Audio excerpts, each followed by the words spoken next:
All right, good afternoon, everybody. Good to see you all. I'm gonna get started and welcome you all to the last breakout session of the day with my personal favorite panel right here about innovations, collaborations, and the future of the emergency food sector. And the description of this session is in an post-COVID atmosphere of continued increase in demand across the charitable and emergency food landscape of New Jersey, organizations are navigating intertwined challenges of increasing availability of fresh foods and perishable foods, managing food rescue and donated food relationships, and building power and collective momentum for change. I am Dr. Jenny Schrum with the New Jersey Office of the Food Security Advocate, and thank you for joining us. So in the interest of time, I'm going to have the panel introduce themselves. If you could share your name and the organization you're with.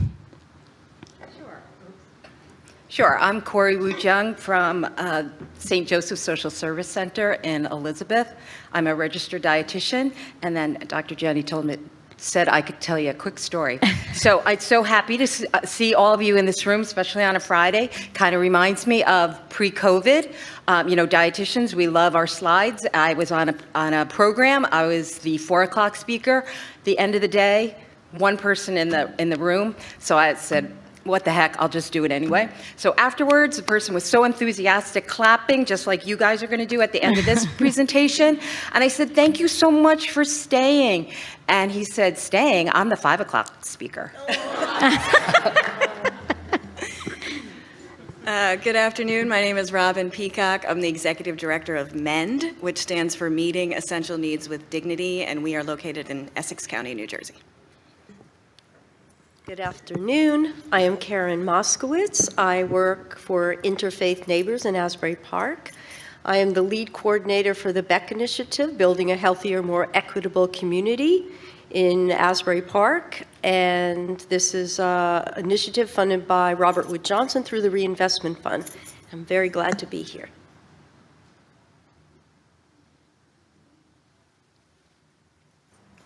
Good afternoon, everyone. I'm Lisa Weber. I work for Norwescap. I am the Senior Director of Food Security and Health Equity, and we support Hunterdon, Warren, and Sussex counties. Good afternoon. My name is Christine Parauda, and I'm the coordinator of the LocalShare program, which is an on-farm gleaning program for the Foodshed Alliance, and we are located in northwestern New Jersey. And I'm Brian Kuser with Fernbrook Farms, located in Chesterfield, New Jersey, and it's a family farm, and I'm part of the family, so I hold a lot of different hats on the farm. Fabulous. Thank you. We have a large panel with 2 mics, so bear with us as we pass along. All right. So to get started, I was hoping everyone could share a little bit about your organization and some of the innovative programs. When we think of innovative programs, or any highlights on fresh and perishable food availability. And we'll start with you, Corey. So St. Joseph's Social Service Center, we serve the homeless and the poor in Elizabeth and the surrounding communities. We offer a wide variety of programs. Basically, I'm in charge of the food program, which there are 4 different programs, which I'll get into in a minute. But as you all know, that addressing food insecurity is not just about food, so we have other programs as well to help lift our community out of poverty, such as providing clothing, household items, prescription assistance. We have health screening programs, mental health counseling, and case management.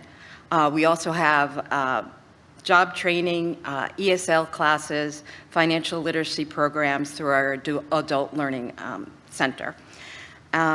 We serve about 1,500 household visits each month, and that consists of about nearly 900 unique families each year. Our mission is to help people acquire material items that they need to live with dignity, and dignity is a big part of our organization. So let me talk to you about the 4 programs that I'm a big part of. One of them is our pantry program, which will soon to be a choice pantry program. We've been at our location since 1986, so we are just completing a big renovation project. We are increasing our space, so we'll have more opportunity to be a choice pantry. We do not only have non-perishable foods, but we're also providing and purchasing more fresh fruits and vegetables for that program. We have a soup kitchen that meets on Saturdays, where, again, which is kind of organized by local organizations. They each take a turn throughout the month, and we encourage them to provide more fresh fruit and vegetables and follow kind of the My Plate when they're putting together the meals that they offer. We also have a daily bread program, which is specifically for our unhoused or underhoused community members. So we always have ready-to-eat food items that are available, mostly in the form of sandwiches, and we are very donation-driven. So we have made a big push to also ask our donors to donate more fresh fruits and vegetables. Many people love to have food drives and canned food drives, but our push is to have, offering more fresh fruits and vegetables and more, having an apple drive or an orange drive. We also have distributions from the Community Food Bank, which, depending on the items that are provided to us, we may have recipes that go along with some of the food that's provided, as well as food samples. So we're really, like I said, we're seeking to get more donations of fresh produce and or monetary donations where we use to purchase our produce items. We're very volunteer driven and very donation driven. Our history has been that way, but as needs are changing, our food budget is really growing, and we're really targeting offering more fruits and vegetables.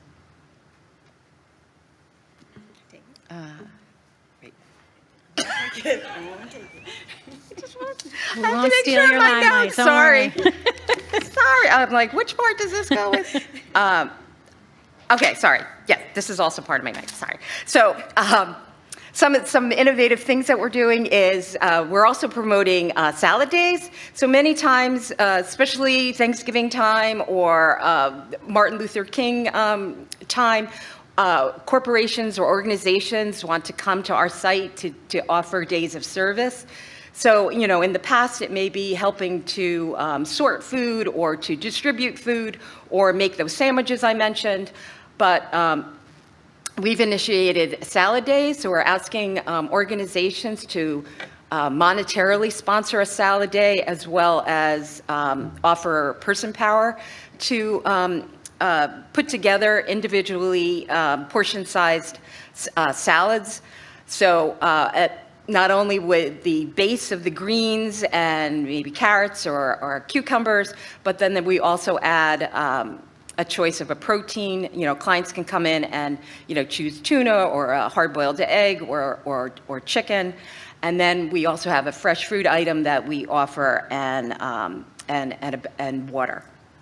So again, we want to kind of shift away from those traditional volunteer and offering opportunities. The other thing that we do, again, to promote fruits and vegetable consumption is through our Healthier Tomorrow program. So we're literally looking at health education and health screenings. So through that program, we have collaborations with places like our Union County Department of Health Management, Crossroads for Health, our Trinitas Regional Medical Center, Kessler, Common Market. You heard from them this morning. We have some relationships with them as well through Trinitas. And so again, we have these health education programs, and as an incentive or a perk for attending, our participants will then be offered additional fresh fruits and vegetables, as well as we have nutrition programs and cooking demonstrations and recipes and blood pressure monitoring. We also are part of the Food Health Hope program. That's a collaboration with Summit Healthcare's and the Community Food Bank of New Jersey, where they monthly come to our location, and health education is provided, also SNAP education, and quarterly health screenings are provided to our community, as well as extra food boxes. Okay, that's it now. All right. Thanks, Corey. Hi, everyone. At MEND, we actually build fresh food access right into our mission. Our mission is to strengthen the health of our community by increasing access to fresh and healthy food. And, Ready? okay, I actually did slides for once. What's innovative about the work we are doing? I'll start with the very basic, which is we actually ask the community the type of food they would like, and then we raise money to purchase it. So while that sounds, I'm not trying to be a jerk about it, but I think like that is innovative, right? The traditional hunger relief model wasn't really designed that way, right? So it starts with that as kind of, you know, the priority. We have some programming. We don't have a pantry on site. We're located in Orange. But what we do is work through extreme collaboration with 20 community partners, where we actually go on the road and do mobile markets with them, or home deliveries, depending on their needs and their patrons' needs. And it's basically, you know, a very consistent commitment to provide fresh and healthy food in the community. And we do a lot of feedback loop where we ask what people want. We try and raise more money to buy it. We try and do creative donations when we can. We try and message to donors a lot of the time that they can actually donate fresh food, and that can be a thing. So we're working on that. And then the other thing that's unique about our model is the partners we choose have other kind of social service supports in place already. So it's schools with social workers, it's social service organizations, and we basically work through them in extreme collaboration with them. So when I first started doing community organizing in Asbury Park, I asked the community, what can we do together to build health and equity? Number one that kept coming up is the lack of fresh produce coming into our community through the emergency food system, but almost a complete lack of any local food, which is very important to people in Monmouth County, and almost no organic food. So the first thing that I worked on is pulling together, we can't say silos anymore. I just learned at a conference last week, these are cylinders of excellence. Funny, right? So the other thing I learned is that the food pantries in Asbury Park, of which there are about 20 of them, and I have one of our food pantry leaders here, our food feeding programs, Ms. Fernbrook, is that the food pantries didn't know each other, didn't talk to each other, didn't share resources. And so that was one of the main things that I did to be innovative, is to pull all the pantries into a coalition called Community Food Connection. And I'm going to read the mission so I don't forget it. The mission of the Community Food Connection, a community-led coalition, is to work passionately to shift the power, health, and wealth of historically marginalized communities by developing community-driven solutions to inequities within the Monmouth County, New Jersey regional food system. Last year, we took the bold step of forming the Farm to Food Pantry initiative, where we partnered with our farmer here, who's with me, Brian Fernbrook from Fernbrook Farm, to purchase $75,000 worth of fresh, local, naturally grown produce, and then this year, $100,000. Enough for 400 families at 20 different sites. So it's not just food pantries, it's also innovation on where this is going. So not everybody goes to a food pantry. So we have senior living, we have Boys and Girls Club, we have senior centers that we are able to deliver the food. So they're like not typical places people would go to get fresh fruits and vegetables. And the vegetables that we bring from Fernbrook are absolutely so beautiful that it really changed the whole vibe of these pantries, in that now you can go into any day of the week in Asbury Park, and you're going to go into a pantry and you're going to see Fernbrook Farm produce there. You're going to see other really beautiful produce. We have about 85 members of the coalition, but there's about 20 who participate in Farm to Food Pantry. We also distribute plant-based recipes. And the other innovation is we don't ask for a donation from our farmers. Our farmers, as we're going to hear, need to get paid for their food so they could pay their farm workers. And it's very important to us that the farmers at Fernbrook Farm who run the farm, really run the growing of the produce, are treated with respect and paid well. And so that was very important to us. So the farm names their price, and we base it together on our organic wholesale pricing. And we also, as Robin mentioned, we do, we call it forecasting. So Jamel from the Office of Food Security Advocacy came with me to Fernbrook Farm a few weeks ago. It was one of my most beautiful moments of the growing season, in that I was able to bring a pantry leader who spoke fluent Spanish. And so the one farm manager was much more comfortable in Spanish. So we were able to really get to the bottom of what our community wants to eat and connect it to what Fernbrook Farm wants and needs to grow. And it was just such a beautiful moment, because we were getting into the exact varieties. You know, we like the small peppers, you know. No, we don't like Napa cabbage. We like the regular round cabbage, and all that. It was very, very beautiful. Last, I want to mention, I am another innovation. You mentioned bring a salad. So for the very first time, the Polar Plunge in Asbury Park in a few weeks is not bringing a can, but they're bringing a vegetable to the Polar Plunge on the boardwalk that we will then bring over to the Boys and Girls Club. Thank you. Awesome. Can I suggest we leapfrog to Brian, and then we'll come back to you guys, just since we were talking about your lovely farm. Brian, go ahead. Well, thank you. So Fernbrook Farms is a multifaceted farm. We do lots of different things on the farm.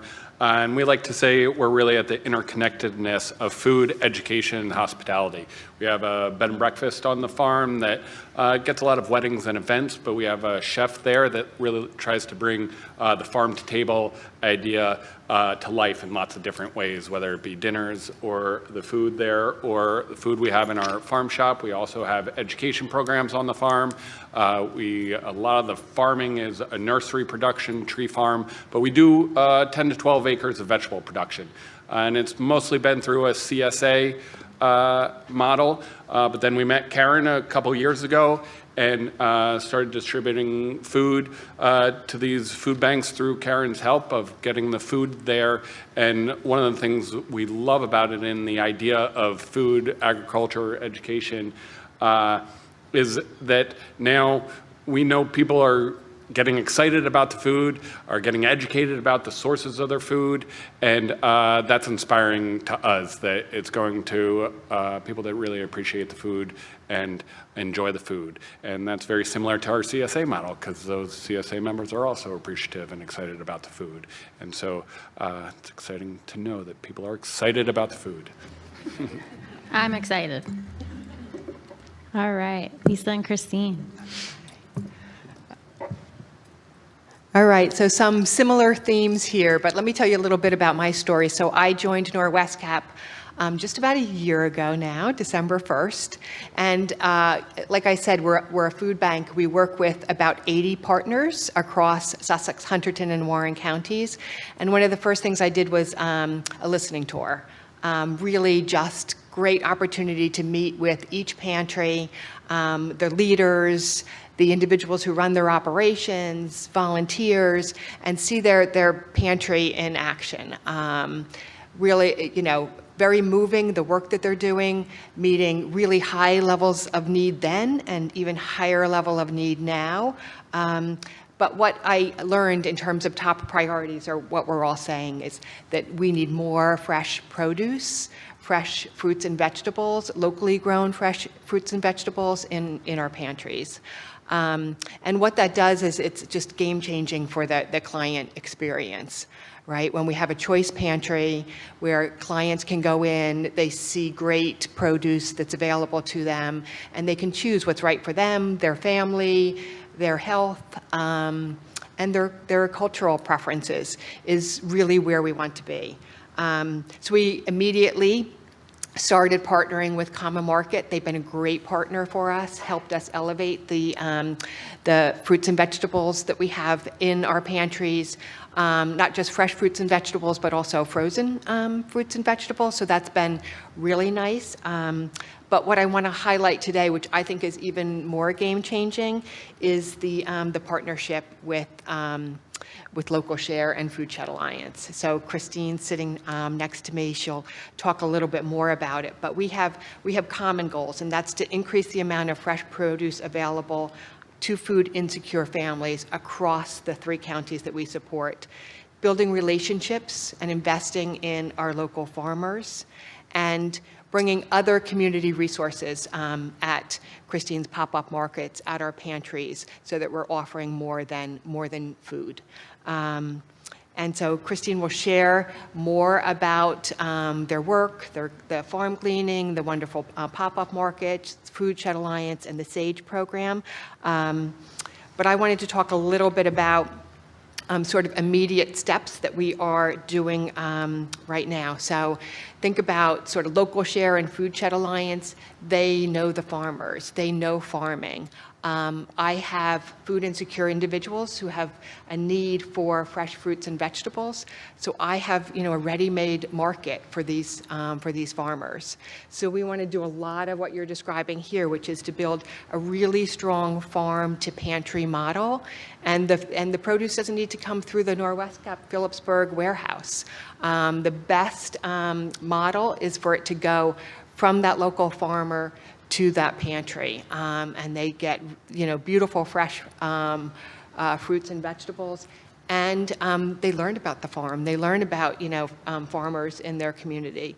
So that's some of our work. So we did some very deliberate things. We hired a farm outreach coordinator.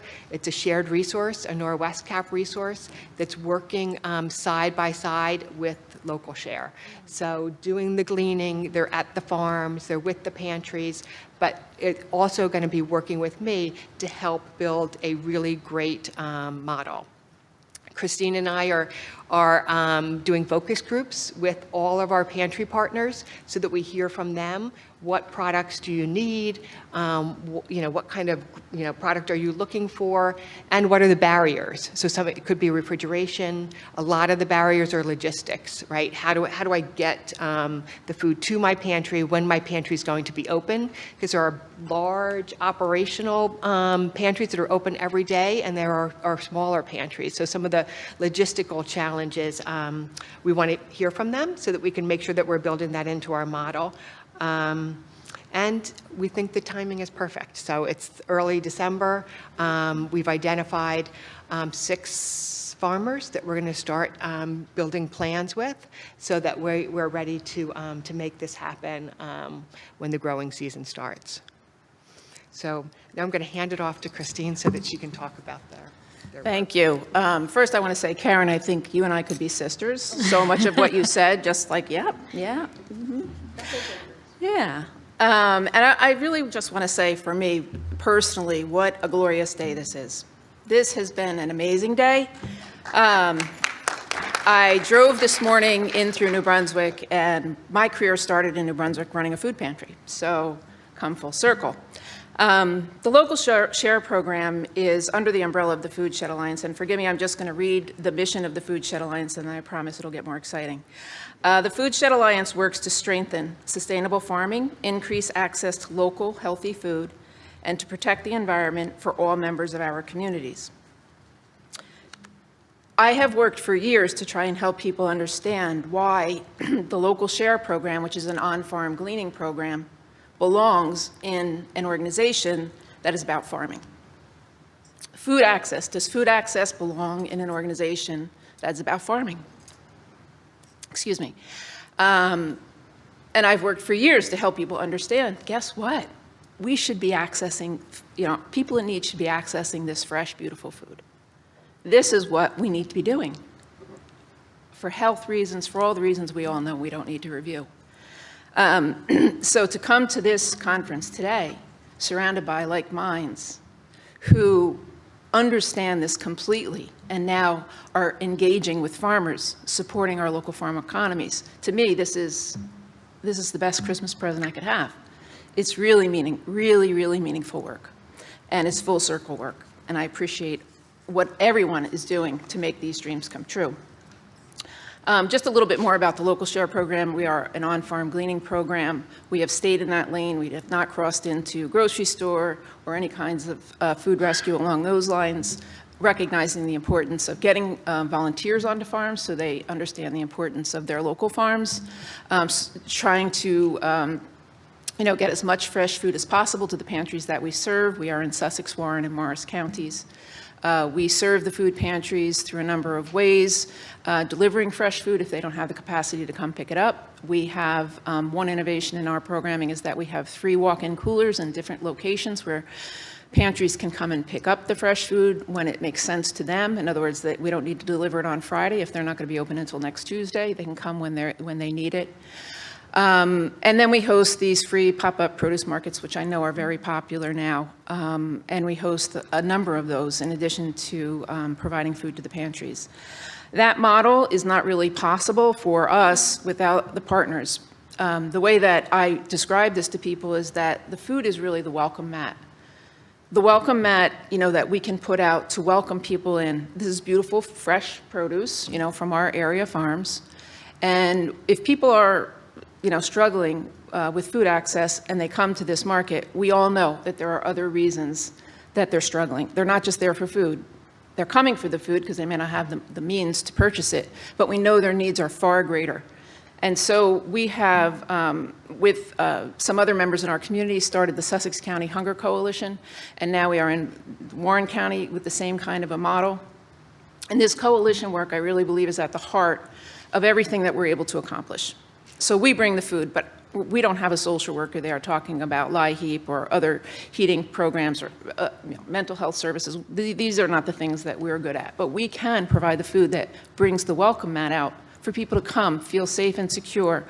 We're not asking any questions. If you're online and you need food, that's reason enough for us to offer it to you.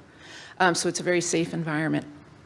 The very exciting project that we are working with Norwescap on really has developed as a result of this coalition work that we do.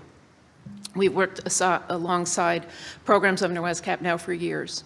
Once the COVID hit, I really think all those partnerships were strengthened. In the last panel, they were talking about trust, and wow, we have a lot of trust in our partners. We know exactly what they're capable of. We know that they're going to go to bat. We know they're going to bring their best game. We're going to bring ours. So that is a big piece of it, this coalition work. We couldn't do what we do without them.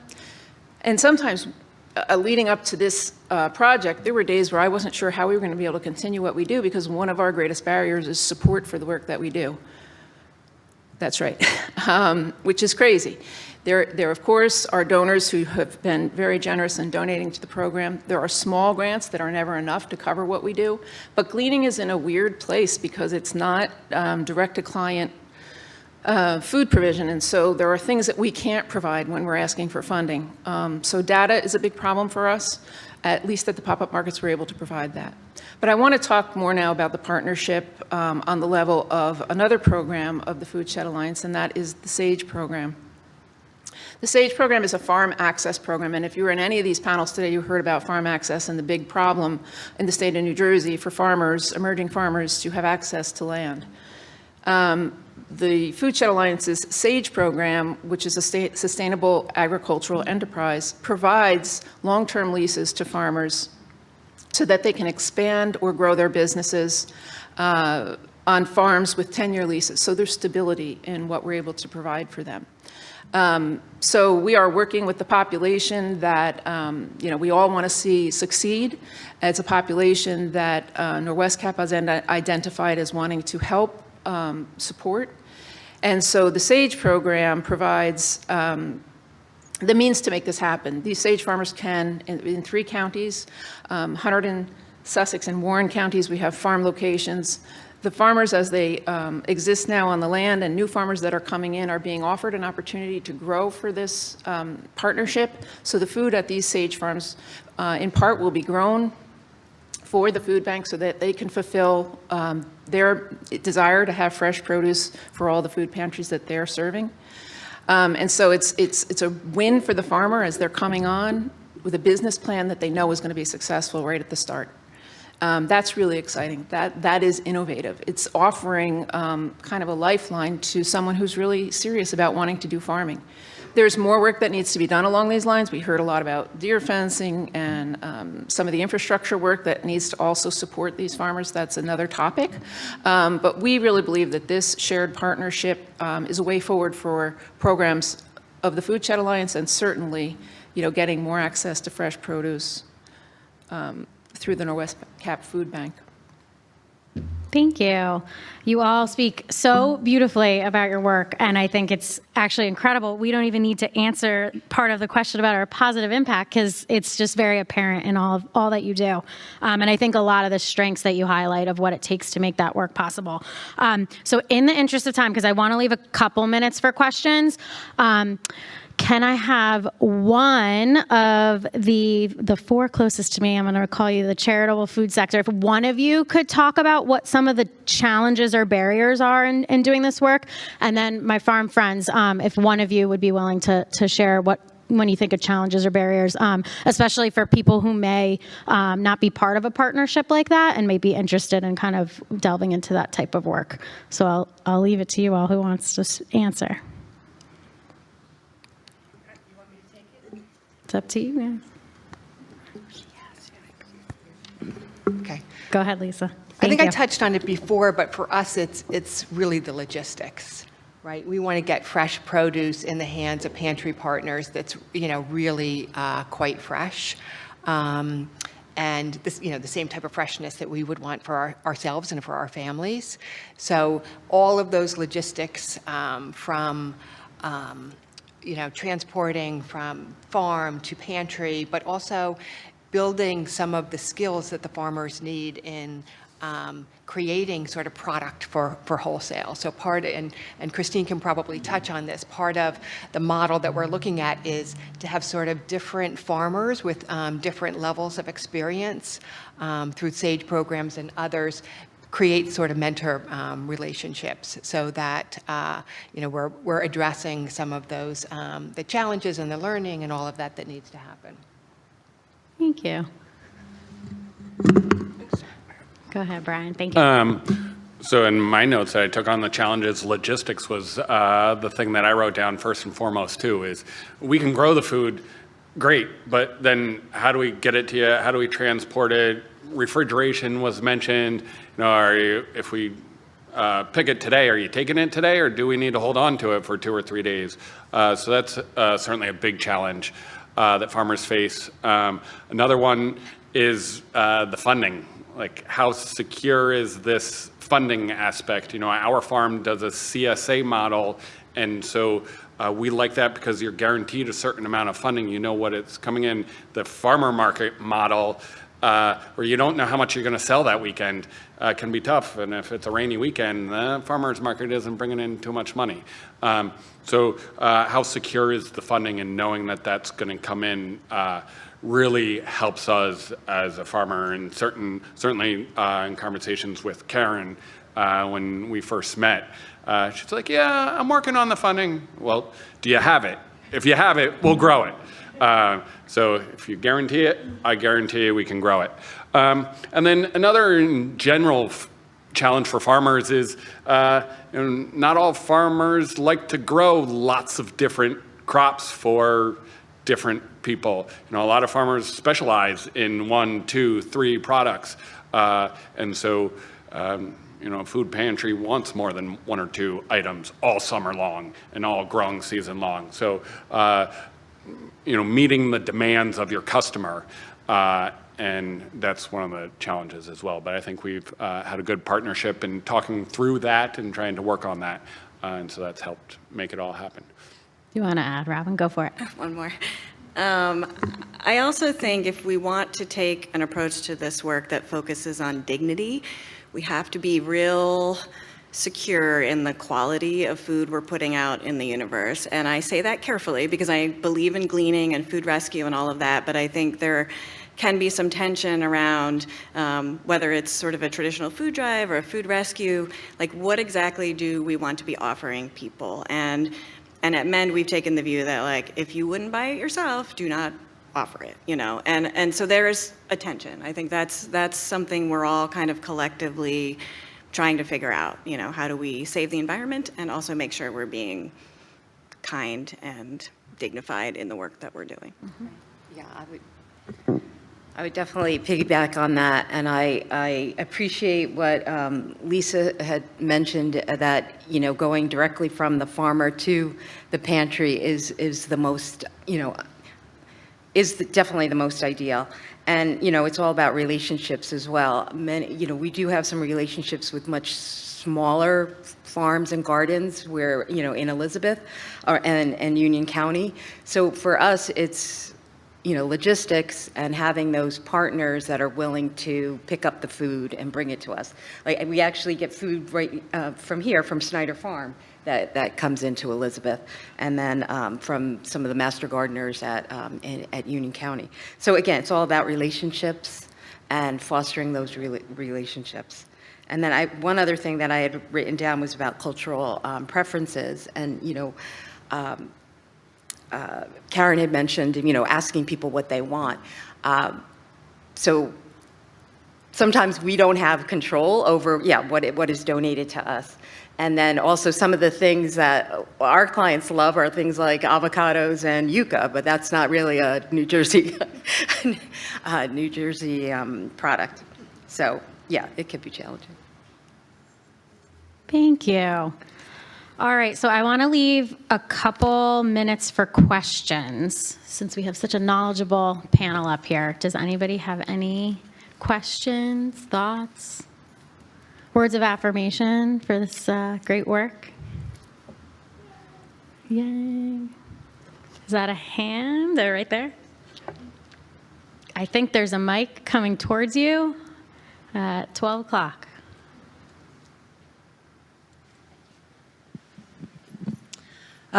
First of all, awesome work by everybody. Christine, you and I could be sisters, you know that. I'm Jamie McKnight, Rolling Harvest Food Rescue. We work primarily out of Bucks in Montgomery County in Pennsylvania, and we also work in Mercer and Hunterdon counties, working with both the recipients and the farmers. We all know the farmers have the surplus, and there's always the need. We are that logistical piece that brings everything together. We would work with Brian, and we have 42 different farmers that we work with, that it started with just taking their surplus product and bringing it to all these hunger relief organizations. We have now a program called the Produce Purchase Program, which we have raised funds for the farmers, and actually started with our local United Way in Bucks County, where in the between seasons, like everything kind of settles down, you know, until the spring becomes the summer and the summer becomes the fall. We would then purchase products from other farmers at their cost so that they're not losing any money, and then also move that money out to our hunger relief organizations. We also do gleaning. So Christine, you and we've talked about it. Gleaning has been this year the only thing we've seen a decline in, and it's because volunteers are back to doing what they do. People don't need to be volunteering anymore. They want to do their own thing. So you always have to find that happy place between the farmers' needs and what our needs are, and what our all of our hunger relief organizations partners are. So I guess what I'm saying is there is a way to get to the farmers, to the hunger relief organizations. And we've been doing this for 11 years now. We are over 4 million pounds of local farmer product into hunger relief organizations. I don't know where that logistical piece is for other parts of New Jersey, but in Hunterdon, Mercer, and maybe even in the next county over, we could be that piece. It's just it's a relationship. Every farmer that we work with, they'll either grow it for us or they ask us to come pick it up. And if they're growing it for us, I just get a phone call that says it's in the cooler. We go pick it up, and we know exactly where to bring it. So it's It's just the relationship building, it's the volunteers, it's the farmers trusting us, and then knowing the needs of what all of our hunger relief organizations need besides just the fresh food. We have different distribution models, and I think that all of us can work together to do that. It's just finding that one little, the main thing is the logistical piece to get it from Brian's farm to your organizations. So thank you for all of your work.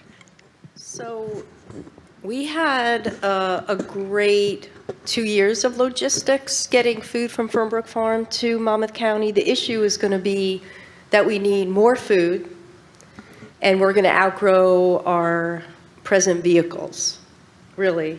But we set up a very grassroots logistics system where we leveraged another piece of real estate in Asbury Park called Asbury Park Food Collective. That's owned by Mogo Korean Fusion Taco. Big shout out on Cookman Ave and also on the boardwalk. And they have a shared kitchen facility for food entrepreneurs and food trucks. And so they were able to donate 2 pallets to us. So when the food comes in from Fernbrook Farm, which is either picked up by us with our vehicle or Fernbrook brings, or another partner, for example, in Long Branch, another one in Asbury. So 4 days a week, the food is coming in, and we don't have to worry about it being too hot because we had this donated space. I think without that walk-in cooler, we would have never been able to do this. But again, Brian and I worry because it's not enough food, it's not enough funding, everybody wants more food.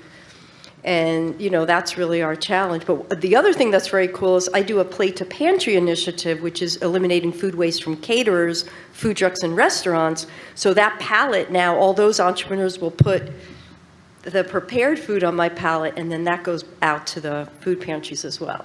So that's very cool.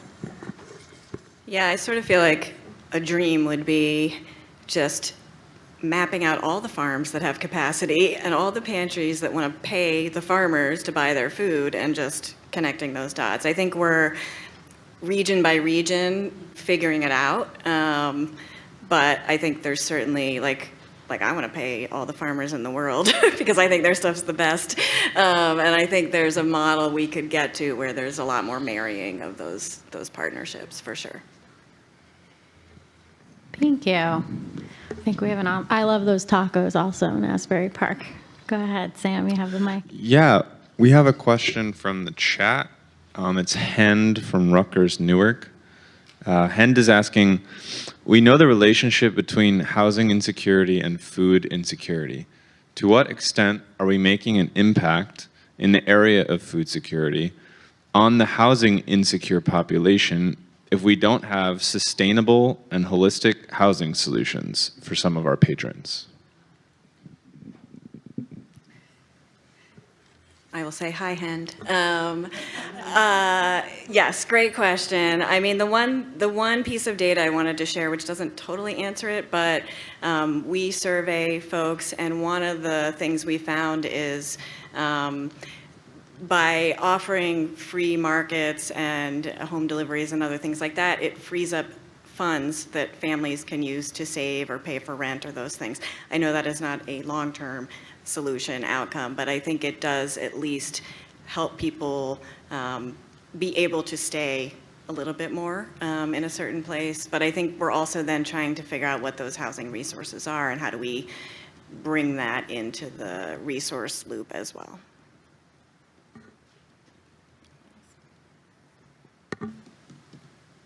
And I would just say that's a great question. I think even social issues and conversations can get siloed. So I think just talking about those two together as basic needs as human beings is really important. So great question, Hans. Good to hear from you. I do have something to add. Go ahead. The different Beck cities, so who share the grant that I have, Patterson, Camden, and Newark, and Asbury Park, we're all also community developers, so we're nonprofit housing developers, and there's some really, really cool stuff going on around New Jersey, Hen, so give me a shout out after the conference. Thank you. Any other questions? No, we can wrap it up, and then there'll be a final closing combo, and everyone can hit the weekend. All right, Can thank I you. just add- Go ahead, Corey. I just wanted to add, one other thing on the health front and on the, I guess, the housing front too. By what we see in our organization, especially through our Wellness Wednesdays or our Healthier Tomorrow, by providing people with more fresh fruits and vegetables and talking about, healthier eating, it also kind of then causes a ripple effect that other healthier choices are also taking place, like exercising more or, getting more activity or, stopping smoking. So I think what we pride ourselves on, and I think all of us on this panel pride ourselves on, is forming those relationships with each other, with other organizations, but with really our community, and offering a safe space where people feel comfortable about, maybe asking questions, or how do I, I have all this stress, how do I, what are better choices for me to relieve my stress? And we are a safe haven for them to ask those questions. So Awesome. Thank you. That's why I love working where I work. Well said. Thank you. Thank you all for your afternoon, and thank you to my panel. If we could give them a round of applause for their thoughtfulness.